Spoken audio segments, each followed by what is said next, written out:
Hello tout le monde, je viens pour ma première vidéo de 2014, donc je vais commencer par vous souhaiter mes vœux.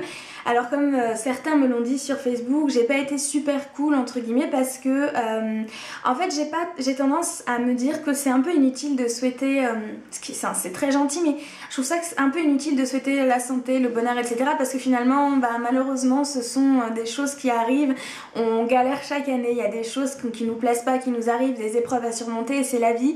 Et du coup, quand j'ai réfléchi à tout ça, je me suis dit en fait que même si les gens nous souhaitaient le bonheur, la santé, l'amour, etc., on n'était pas forcément satisfait et valait mieux éviter de sortir ce genre de choses, que les gens soient déçus entre guillemets. Et je me suis dit la seule chose que je peux vraiment profondément souhaiter aux gens, c'est d'être entouré, parce que il faut pas rêver en fait, chaque année on a des épreuves, chaque année on a des déceptions, on a des moments de tristesse et c'est pas être négatif de dire ça, c'est plutôt être objectif et réel. Et vous allez bien évidemment vivre de bons moments en 2014 et je me suis dit qu'est-ce qui est important dans la vie, que ce soit des bons comme des très très mauvais moments, comme des moments de stress, comme des moments de peur, comme des moments de tristesse, qu'est-ce qui est important. Et en fait, il n'y a rien de plus important que d'être entourée. Moi en 2014 j'ai eu plusieurs épreuves sur chaque domaine et à chaque fois ce qui aide et ce qui est le plus important c'est les proches. Donc vraiment la seule chose du coup que je peux vous souhaiter c'est d'être entourée, peu importe ce qui vous arrive, que ce soit positif ou négatif. Je voudrais que vous soyez entourés et que surtout vous ne vous renfermiez pas sur vous-même, ce qu'on a tendance à faire quand ça va pas par exemple. Profitez de l'amour de vos proches, profitez de leur présence parce qu'ils sont un élément en fait très très important dans votre vie et parfois on s'en rend pas compte, sauf qu'au final quand on traverse des épreuves en règle générale on les traverse pas seul, on les traverse toujours avec l'appui soit d'un ami, soit d'un amour, soit de la famille. Et voilà, donc si je peux vous souhaiter une seule chose, c'est d'être aimé et d'être entouré tout simplement. Donc déjà je voulais vous remercier parce que on a passé une super année en 2013, on a passé une année ensemble, j'ai à peu près 8800 personnes sur ma chaîne et je pourrais faire 8800 bisous si je le pouvais, 8800 câlins. C'est un truc de dingue en fait parce que nous on fait notre petite vidéo de manière individuelle dans notre appartement devant une caméra, on parle tout seul et en fin de compte on se rend pas forcément compte que derrière il y a des gens qui vont avoir plaisir à nous regarder, qui vont avoir plaisir à apprendre peut-être des choses ou d'avoir des bons plans et en fait on se rend compte que dans un sens comme de l'autre, moi je sais que j'adore discuter avec vous de tous les sujets. Des fois j'aborde des sujets qui portent polémique parce que je sais que c'est un de mes gros défauts, je me dis jamais oh les gens vont s'embrouiller, etc. J'essaie de faire des efforts par rapport à ça en 2014, si je peux éviter de lancer des polémiques, si je peux éviter d'être agressive aussi parce que je sais que je suis très très impulsive et que parfois je prends très mal les réflexions, la manière dont on me parle et je réponds du tac au tac, je réfléchis pas et ça fuse. Donc en tout cas me concernant, j'essaierai d'être un petit peu plus sympa et un peu moins excessive dans tous les domaines. Donc voilà. Alors donc pour commencer l'année, j'aurais pu faire une vidéo des favoris de 2013, mais bon, pour tout vous dire, je me suis dit oh là, je trouverai jamais là en peu de temps, j'ai pas préparé la vidéo donc voilà. Donc ce que je vais faire, c'est que je vais parler de mes favoris de décembre 2013 et je referai l'autre vidéo plus tard si le cœur m'en dit. Alors je vais commencer par tout ce qui est maquillage. Il n'y a pas que du maquillage donc on y va. Déjà il y a une palette qui m'a particulièrement, sur lequel j'ai particulièrement accroché, c'est la Natura Glow palette de chez Bariem qui coûte juste rien du tout. C'est une palette en fait avec des couleurs plutôt neutres comme vous pouvez le voir. Donc on a du beige, un petit peu de rose, un peu de marron, voilà, ce sont des couleurs neutres. Donc là il y a un blush mais qui est beaucoup trop clair pour moi. Que vous dire de cette palette? La seule chose c'est que vraiment elle est très très poudreuse, ça je vous le cache pas. Par contre c'est le genre de palette qu'on utilise tous les jours ou que j'utilise en voyage quand je me déplace en week-end ou quoi que ce soit, parce qu'en plus elle est en carton donc elle est pas fragile, ça évite de la casser et puis qui plus est elle est très très légère donc bien pratique. Donc s'il y a une palette particulière que j'ai bien utilisée au mois de décembre c'est celle-ci, surtout sur les couleurs, comment dire, un petit peu chocolat etc. Voilà. Ensuite il y a une autre palette que j'ai reçue dans la Glossy Box Clarins que j'ai utilisée pas mal. Il y a deux couleurs comme ça qui sont un rose et un gris. Ce sont des couleurs en fait que j'associe pas mal pour aller bosser. Ce sont des couleurs très irisées donc très très jolies, très naturelles et je les aime bien en fait tout simplement parce qu'elles sont pas excessivement pigmenté, ça fait pas noir, le gris par exemple ne fait pas très très foncé et je trouve ça assez lumineux, assez joli. En plus la palette ne prend pas de place dans le sac à main, donc pour faire les retouches au long de la journée c'est bien pratique. Ensuite il y a un produit que j'ai particulièrement aimé, c'est un crayon à sourcils de la marque Jordana. Donc ça je vous ai pas encore parlé de tous les produits Jordana que j'ai reçus, je vous ai parlé des rouges à lèvres à moins de 1 euro, donc la vidéo est sur ma chaîne. Et là donc c'est le Eyebrow Pencil de Fabubro en couleur numéro 3 Dark Brown. Et même le Dark Brown est exactement de la même couleur que mes sourcils. Alors pour mes sourcils, je les ai tellement épilés ces derniers temps que finalement ils ont même plus pratiquement de forme. Je veux dire sur ce sourcil là j'ai plus de queue, enfin voilà. Donc du coup le crayon est mon ami, je ne sais plus exactement le prix mais ça coûte rien du tout. Et il est juste super bien. Il fait pas trop comment dire, trop gras, donc il tient bien. Et en plus je l'ai déjà taillé plusieurs fois et il est toujours voilà, il est toujours grand, etc. Donc parce qu'il y a des crayons comme par exemple celui de chez Kiko où il s'use assez facilement. Ensuite j'ai beaucoup utilisé, comme je vous en ai parlé, un eyeliner, enfin un crayon liner marron. Parce qu'en fait moi je suis très adepte du liner noir. En fait je crois que c'est vraiment ce que j'ai le plus porté dans toute ma vie. Au niveau maquillage bien sûr. Et là c'est un pareil de la marque Jordana et je vous en parlerai plus en détail mais je le mets quand même dans mes favoris.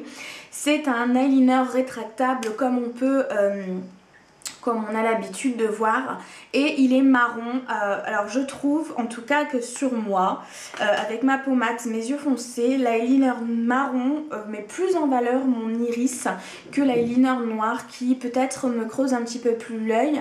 Je sais pas si c'est au fur et à mesure du temps avec l'évolution du visage, avec les petites ridules, avec voilà, je vieillis comme tout le monde, donc j'ai l'impression que le noir m'allait plus quand j'avais une vingtaine d'années, quand j'avais 20 ans. Là j'en ai 27 et j'ai l'impression que le marron fait quelque chose de plus raffiné, c'est ce que je recherche davantage sur le maquillage. Avant j'étais très couleur jaune, orange, violet, etc. Là je suis beaucoup moins. Du coup je trouve que ça marche très bien, un eyeliner marron et les cils bien travaillés, bien noirs, avec la longueur, le volume et puis des sourcils très bien maquillés. Je trouve que ça marche vraiment très bien. Donc ça je pense que de toute façon je vais vous faire une vidéo où je vais vous dire comment je me maquille tous les jours. Alors il y a une découverte, enfin une découverte qui n'en est pas vraiment une puisqu'on a déjà entendu parler sur la chaîne par exemple d'Elsa Makeup ou de Marion Makeup Addict. Ce sont les blushs Milani. Alors j'en avais commandé deux lors de ma commande chez Chériculture, donc ce sont ces deux là. Et les couleurs, donc là on a le Berry Amore et là on a le Red Vino. Et mon dieu, c'est un truc de fou ces blushs. Pour vous dire, la première fois que je l'ai utilisé, je me suis trop ambiancée. J'en avais beaucoup trop sur les joues. C'est très modulable mais en même temps trop pigmenté. Donc il faut vraiment savoir, vous voyez, il faut vraiment savoir doser. Alors le Red Vino qui est numéro 9, c'est carrément, ouais pour moi c'est un rouge cuit. Alors ce sont des blushs cuits. Sont les Beckett Blush exactement. Celui-là c'est un entre le rouge et le cuivré avec des toutes petites paillettes dorées et pour l'automne, pour l'hiver c'est magique. Et ensuite il y a le Berry Amore numéro 3 qui est en fait un espèce de, si j'arrive à l'ouvrir, qui est un espèce de rose gold sublime. Celui-là il est extrêmement lumineux et c'est super joli. C'est comment dire un pêche avec des reflets rosés et dorés et que vous dire, c'est carrément canon. Alors ces blushs, je vais vous en faire une revue plus approfondie parce que c'est vrai que j'ai été vraiment surprise. Je crois qu'ils coûtent 6 $, quelque chose comme ça. Donc c'est carrément pas cher et vraiment du coup je veux forcément investir dans les autres parce qu'à ce prix là il vaut mieux acheter des blushs avec cette qualité plutôt que des blushs qu'on va payer 20 € et qui sont parfois moins pigmentés.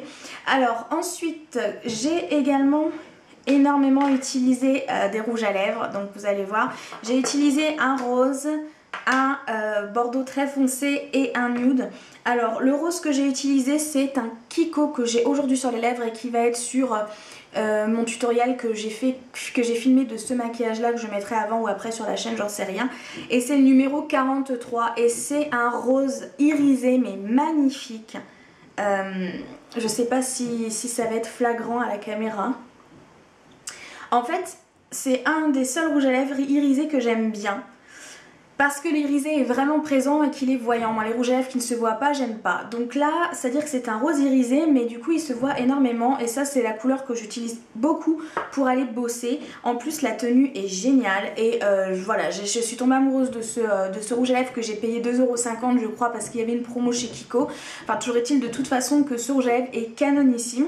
Ensuite, bon, je vais bien sûr vous parler de l'Eggplant que je suis désolée pour le bruit que les voisins font au-dessus, mais voilà. C'est le Jordana dont je vous ai parlé dans la vidéo précédente, donc ça je vais pas vous le re-swatcher si vous voulez voir. Vous avez toutes les infos dans la vidéo pour les rouges à lèvres de moins de 1 €. Celui-là je l'ai porté je ne sais combien de fois avec un style un petit peu plus strict, avec un chignon, c'est génial. Et enfin j'ai découvert un nude qui est le numéro 154 de chez Barry M. Le packaging en fait ça ressemble au Nars, vous savez c'est un peu de la gomme dessus. Et en fait, bon, je l'ai un petit peu bousillé, je vais essayer de vous montrer. En fait c'est un nude pêche et c'est à dire qu'en fait je trouve que ça donne un effet très sensuel sur les lèvres. Et en plus il tient bien, il est pas trop brillant, pas trop mat, pas du tout asséchant.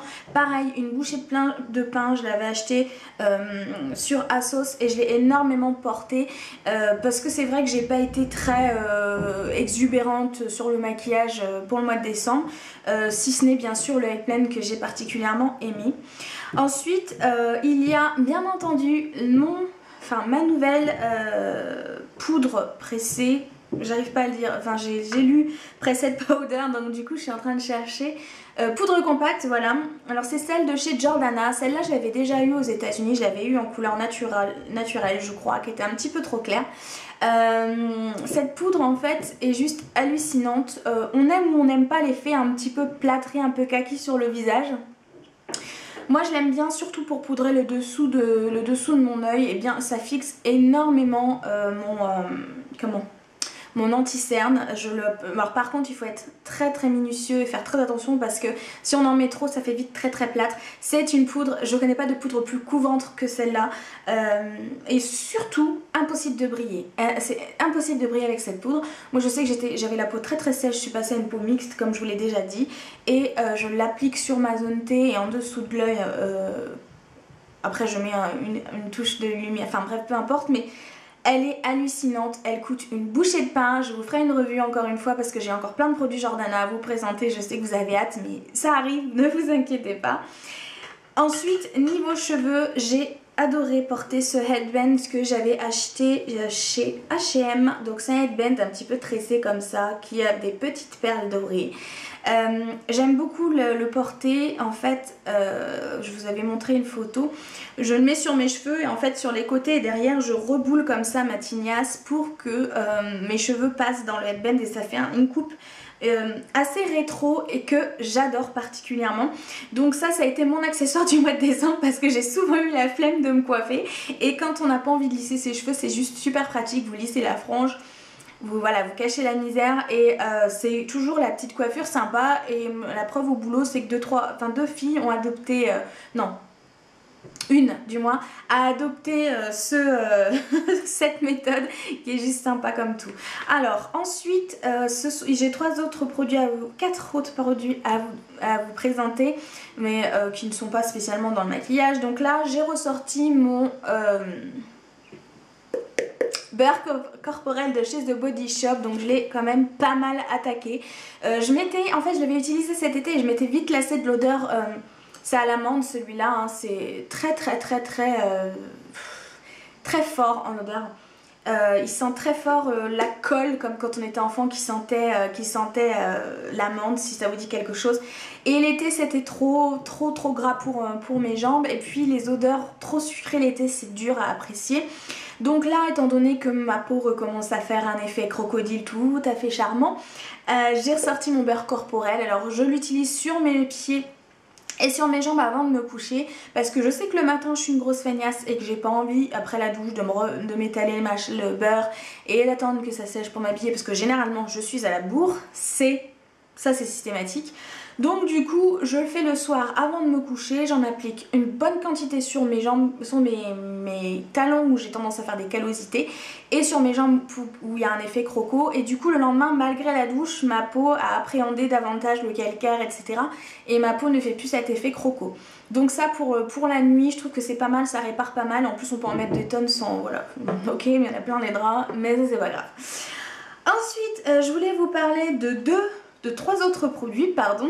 La première chose, j'ai vu dans une pharmacie sur Reims qui vendait les produits Durance. Alors Durance c'est un peu une marque un peu luxueuse qui vend tout ce qui est sambon, parfum pour quand on repasse, vous savez on pchit, vous repassez, il y a une bonne odeur sur le linge, c'est tout ce qui est produit pour le linge, produit pour la maison, des bougies etc. Et ce sont des odeurs un peu plus naturelles que ce que l'on peut par exemple sentir chez Yankee Candle par rapport aux bougies. Alors, à savoir que... Ah oui, par contre, il m'en reste encore 3, pardon, je ne sais pas compter. Donc, c'est une brume d'oreiller, donc brume d'oreiller de chez Durance à la fleur de lin. En fait, Durance sont des odeurs vraiment de propre, plus naturelles, ça fait moins chimique. Et ça je l'ai acheté, ça coûte 6 € à peu près, et je sais que j'adore en parfumer dès que je fais mon... J'espère que je ne me suis pas foutu du blush sur le visage. Dès que je fais mon lit, je parfume mes oreillers de la brume d'oreiller et un petit peu tout mon lit en fait parce que j'aime tellement l'odeur. Ça a une odeur de... Ça sent le propre mais sucré. Un peu comme l'odeur Candy de Prada en fait, c'est très très sucré mais c'est pas écœurant, et du coup le soir quand je me couche dans mes draps ça sent trop bon, c'est subtil et hyper agréable. Je me suis un peu ambiancée, j'en mets quand même pas mal et ça descend pas des masses non plus. Ce genre de produit c'est le pied quand on aime le côté très cocooning, le dimanche je suis couchée dans des draps qui sentent très très bon etc. J'ai adoré ce produit, voilà je vous le conseille si jamais vous aimez quand les draps sentent super bon. Ensuite, on va rester dans les odeurs etc. J'ai bien entendu une bougie Yankee Candle. Alors je l'ai pas mal fait brûler, c'est la Christmas Eve. Alors à savoir que là où j'achète les Yankee Candle à Reims, donc en l'occurrence chez Floralis Garden, ils faisaient des réductions sur les bougies de Noël. Au mois de décembre, donc du coup je m'en suis pris 2, donc j'avais déjà fait brûler deux Yankee Candle, mais pour avoir mon avis sur Yankee Candle, moi je suis pas transcendée par les petites, je trouve que les grosses vraiment sentent super fort. Suffit de l'ouvrir limite et de pas faire brûler pour que ça sente bon dans votre pièce. Bon c'est vrai que c'est très excessif et que c'est voilà, un achat de plaisir que je vais faire de temps en temps parce que c'est carrément pas raisonnable de mettre ce prix là dans une bougie. Une bougie coûte 23 € quand même, ce qui s'en vont à fumer, hein, faut le dire, mais c'est un plaisir. Alors la Christmas Eve elle sent quand même une odeur, c'est très très dur à dire. Ça sent un peu la cannelle, mais c'est pas excessif. Il y en a une autre que j'ai pas encore fait brûler qui sent plus la cannelle que ça. Ça sent la cannelle, ça sent le gâteau, ça sent... Celle-là elle sent très très bon, en même temps ça sent un peu la fleur, enfin je saurais pas vous dire en fait. C'est dommage, on n'a jamais vraiment sur les Yankee Candle les odeurs. Donc là Christmas Eve c'est celle qu'on est censé faire brûler pour le réveillon de Noël. Je l'aime. Voilà, donc je la fais brûler tous les soirs, vous voyez il en reste encore pas mal, donc c'est un bon rapport qualité-prix, mais en même temps mettre 23 € dans une bougie c'est quand même de la connerie. Et les 2 derniers produits, donc la première chose en fait que je voulais vous présenter c'est un thé détox. Donc c'est un thé qui sent les fruits, qui sent... C'est même pas les fruits, alors déjà il est rose quand vous le faites, infuser. Ça, ouais, ça sent un petit peu les bonbons, les fruits, ça sent super bon. Enfin, ça a un goût de bonbons, etc. Et en fait, c'est Clipper, la marque. Ça se trouve chez Monoprix. Et c'est donc un thé naturel, organique, etc. qui vous permet de détoxifier votre corps. Alors, qu'est-ce que ça vous dit? Issu de l'agriculture biologique. Voilà. Sans caféine, hibiscus, racines de réglisse, ortie et aloe vera. Alors dit comme ça fait un petit peu flipper, mais je vous assure, alors Ne buvez jamais ça avant d'aller vous coucher, sinon vous allez faire pipi toutes les 2 minutes la nuit. Par contre, c'est vrai que c'est vraiment génial. Quand par exemple pendant les fêtes, on peut se sentir, même avant les fêtes, parce qu'il faut dire qu'au mois de décembre, voilà, on commence pas à bouffer le 24, hein, clairement. Hein, je veux dire, au boulot, il y avait des chocolats tous les jours. Donc quand on sent un petit peu que son ventre est un peu chargé, un peu ballonné, etc., et qu'on a les jambes un petit peu lourdes ou quoi que ce soit, je pense que c'est pas mal. Je pense que ce sont des produits qu'il faut pas en abuser, parce que je pense que c'est très mauvais de forcer son corps à uriner. Mais je buvais énormément en contrepartie pour éviter justement de faire travailler mes reins de la mauvaise manière. Et j'ai utilisé ça pendant 3 jours je crois, et je me sentais déjà moins gonflée au niveau du ventre. Et en plus elle est super bonne cette infusion, parce qu'il y a des infusions détoxifiantes qui sont dégoûtantes au goût et qui sont amères et tout. Celle-là elle est super bonne, donc si jamais vous cherchez une infusion qui vous aide à faire pipi, ben je vous conseille celle de chez Clipper. Donc en plus c'est bio, donc je sais qu'il y en a qui sont très attirés par ce genre de produits. Moi j'appelle ça du marketing maintenant parce que souvent on dit que c'est bio, ça l'est pas. Mais même le carton, on sent que c'est naturel. Enfin, allez là-dessus si jamais vous cherchez un produit pour faire pipi. Ensuite, alors moi je suis quelqu'un qui déjeune pas vraiment, ou alors si on m'apporte des croissants ou quoi que ce soit, mais c'est sinon je suis quelqu'un qui ne déjeune pas, pour la simple et bonne raison que le matin je time vraiment à la minute près, parce que je suis une feignante, et même si je commence en règle générale le boulot à 11 h ou midi, je me lève pas genre à 8 h 30, non, je prends bien mon temps. De toute façon, plus je me lève tôt, plus je pars en retard. Ça c'est systématique chez moi, je ne sais pas pourquoi. J'ai jamais compris le ratio, jamais compris. Et donc il y a un produit que j'ai adoré, c'est le Belvita petit déjeuner au miel et aux pépites de chocolat. Aux céréales complètes. Alors ça, pour celles qui ont des problèmes pour aller à la selle, parce que maintenant qu'on a parlé de pipi, on va parler de caca. C'est vachement pratique, parce que c'est vrai que honnêtement, on va pas parler de mes problèmes de transit, ce serait un petit peu con, mais honnêtement pour ceux qui pendant les fêtes ont peut-être eu un peu de mal à éliminer, ou qui voilà, ça vous fait vraiment aller à la selle, parce que ce sont des céréales complètes. Et en plus pour ceux qui adorent les odeurs, les parfums de miel comme moi, c'est génial, ça sent vraiment le miel. Donc bah, ce sont des petits sachets hein, comme ça. Hein. Et ce qui est pratique surtout, c'est que comme j'aime pas déjeuner chez moi, parce que sinon ça me fait perdre du temps, je suis obligée de me lever plus tôt et ça m'emmerde.